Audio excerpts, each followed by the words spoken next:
ஈரோடு மாநகரில்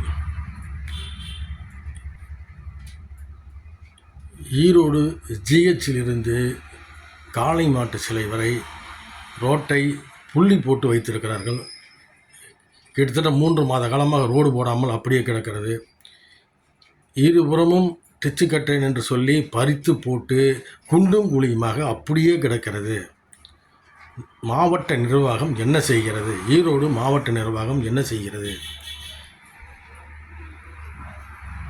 நிறைய இடங்களில் ரோடு ஓரமாக நிறைய பறித்து போட்டிருக்குறீங்க. அந்த இடத்துலலாம் எப்படி போகிறது? போக்குவரத்து எப்படி? நாள் ரோடு அருகேவும் அந்த மாதிரி தான் குண்டும் 2 பக்கம் சாக்கடைகளை பறித்து நோண்டி வச்சுருக்கிறீங்க. மீன் கடை அப்படியே போனோம்னா ஓடை ஓரமாக மீன் கடை இருக்குல்ல, மீன் கடைக்கு எதிர்த்தாப்பில் டிச்சு கட்டுறேன்னு பறித்து போட்டு இன்றளவு நாறிட்டு கிடக்குது. பயங்கரமான குழி, ஒரு 10 அடி பள்ளம் இருக்கும்.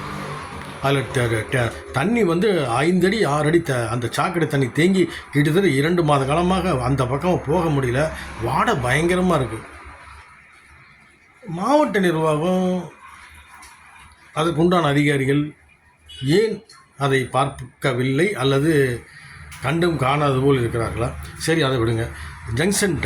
ஜங்ஷன் முன்னாடி சாக்கடை பறித்து அப்படியே கிடக்குதுங்க. அங்கங்கே அப்படியே தண்ணி தேங்கி கிடக்குது. அசிங்கமாக இருக்குது. நாத்தம் தாங்க முடியல. சரி, அந்த காளை மாட்டு சிலை பஸ் ஸ்டாப் இருக்கு இல்லையா, இந்த ரயில்வே ஸ்டேஷன் இந்த சைடு, அந்த இடத்துல பாருங்கள். கிட்டத்தட்ட எனக்கு தெரிஞ்சு 4-5 மாதமாக சாக்கடை தண்ணி ஒரே நாத்தம். அந்த இடத்துல ஆவின் பூத்து வேறு, ஆவின் பால் பூத்து. ஜனங்க நிற்கிறாங்க, 50 பேர் 100 பேர் 20 பேர் எப்போதும் நின்று பஸ் ஏறுறாங்க. அதுக்கு பின்னாடி பார்த்தீங்கன்னா கிட்டத்தட்ட அப்படியே நாரி கிடக்குதுங்க அந்த தண்ணி, சாக்கடை தண்ணி. வியாதி வர்றதுக்கு அதிகபட்ச வாய்ப்பு இருக்குது. கண்டிப்பாக வியாதி வந்தே தீரும். மாவட்டம் என்ன செய்கிறது? சாக்கடை உடனடியாக கட்டி கொடுக்கணும். அந்த ரோடு புள்ளி போட்டதெல்லாம் உடனே ரோடு போட்டு கொடுத்தா என்ன? ஏன் ரோடு போட்டு தர மாட்டேங்கிறீங்க?